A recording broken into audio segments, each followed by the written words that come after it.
สบายดีพวกน้องเป็นนักศึกษาของสถาบันการธนาคารสาขาการธนาคารหง BC18 ปี2น้องอิงชื่อว่านางวนิดาเรื่องมีอะไรมั้งน้องเอมีซื้อว่าเท่ามีสิทธิ์คำพีร์ลาวง น้องเอกมีชื่อว่านางล่างเมืองหลวงคุณทอง น้องเอกมีชื่อว่าพรประเสริฐศรียาวงศ์ พวกน้องจะมานำเสนอเกี่ยวกับโครงการการเงินจุลภาคทุกคนรู้แล้วว่าโครงการการเงินจุลภาคเป็นอย่าง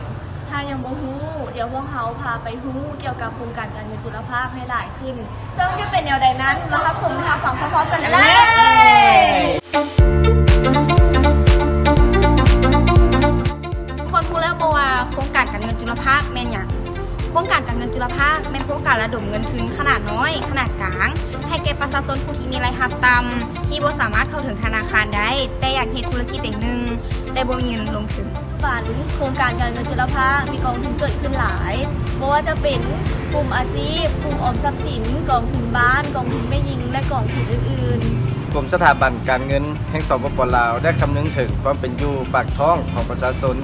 จึงได้จัดตั้งโครงการการเงินจุลภาคขึ้นตั้งแต่ปี 1990 เป็นต้นมาเพื่อระดมเงินทุนให้แก่ประชาชนผู้ที่บ่มีทุนเพื่อเฮ็ดธุรกิจและลดหนี้ลงซึ่งให้อัตราดอกเบี้ยที่โปร่งใสเพื่อเฮ็ดให้สมาชิกเข้าถึงเงินทุนได้ง่ายขึ้น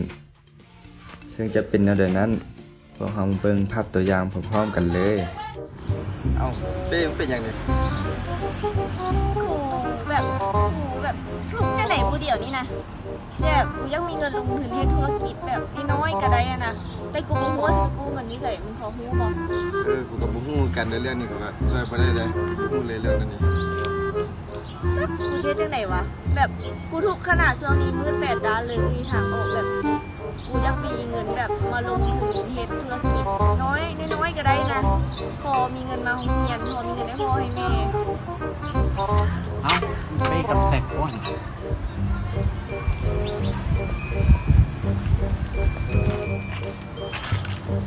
ไปกับแซกเรื่องนี้กัน เอ้านั่งกันไหม ได้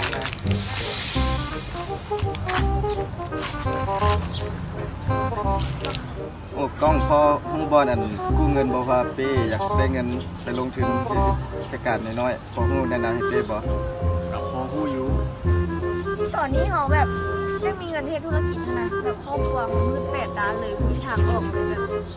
มูเชียนแนวไหนมูจะไปกู้เงินไม่ใส่นะตัวของมูบอก จากสถาบันรู้ที่สามารถทับเป็นทรัพย์สินเนาะจับได้ดินสมุนจักที่เป็นวัตถุสิ่งของที่สามารถจับได้กับพ่อผู้จักอยู่ มันยุ่งไก่บอ ก็โมไก่ประเด็นเนี้ยเดี๋ยวเขาสิพาไป โอเคไปพาไป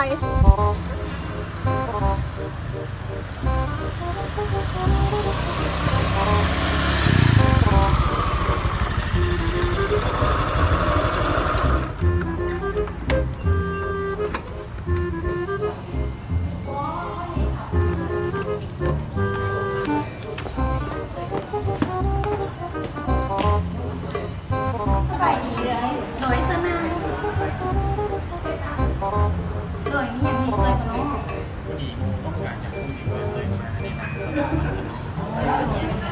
อยากกู้เงินไปให้ลงทุนธุรกิจเนาะครูเลยแนะนำว่าสามารถเอาหนังสือโรเรือไปจะดิ่งหนังอย่างที่เป็นของอย่างมาจับแบบไหนเนาะอย่าเพิ่งว่า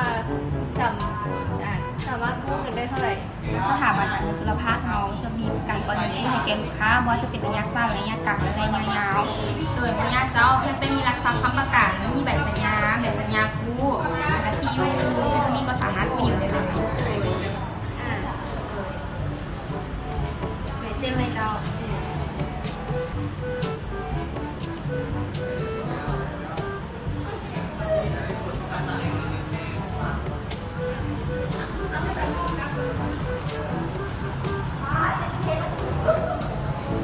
เข้าใจได้หลายเดือน หน้าเส้นเลยเจ้า เจ้าได้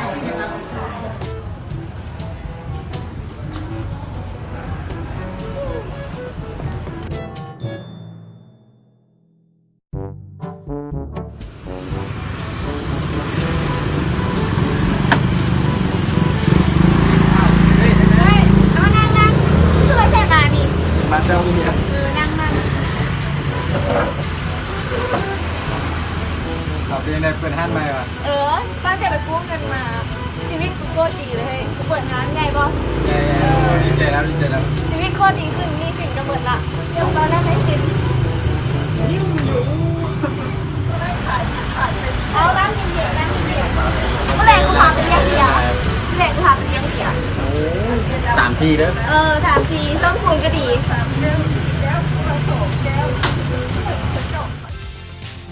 สรุปรวมแล้ว โครงการการเงินจุลภาคแม่นการลงทุนให้แก่ประชาชนโดยมีหลักทรัพย์ค้ำประกัน1ครัวเรือน1สัญญา จะประกอบมีประธานรองประธาน นักบัญชีเลขาหน่วยงานประชาสัมพันธ์ กรรมการฝ่ายจัดการหนี้และที่ปรึกษา และมีหน้าที่สำคัญดังนี้ 1. หน้าที่ในการระดมเงินทุน 2. รับฝาก 3. การให้บริการ 4. มีการจัดการคน 5. การจัดการถึง 6. การจัดการหนี้แต่ละระดับ 7. เป็นศูนย์รวมข้อมูลต่างๆ ซึ่งจะประกอบด้วยแกนนำเป็นหลัก จะช่วยในการแก้ไขปัญหาหนี้สินให้กับประชาชนผู้ที่มีหนี้สิน และยังสามารถขยายแหล่งเงินทุนให้แก่องค์กร และมีหน้าที่ในการบริการ การจัดสรรหนี้ในการให้สินเชื่อเงินกู้ ซึ่งประกอบมีคนกลางลูกหนี้ของทุน เจ้าหนี้และอื่นๆ โครงการสถาบันการเงินที่ประสบผลสำเร็จแม่นสถาบันการเงินจุลภาคที่รับฝากเงิน และสถาบันการเงินจุลภาคที่บ่รับฝาก ซึ่งโมเมนธนาคาร โดยผ่านการนำเสนอโครงการการเงินจุลภาคของพวกเขาก็จบลงเพียงเท่านี้ ถ้ามีอันใดผิดพลาดประการใดก็ขอโทษขออภัยทั้งหลายขอขอบใจ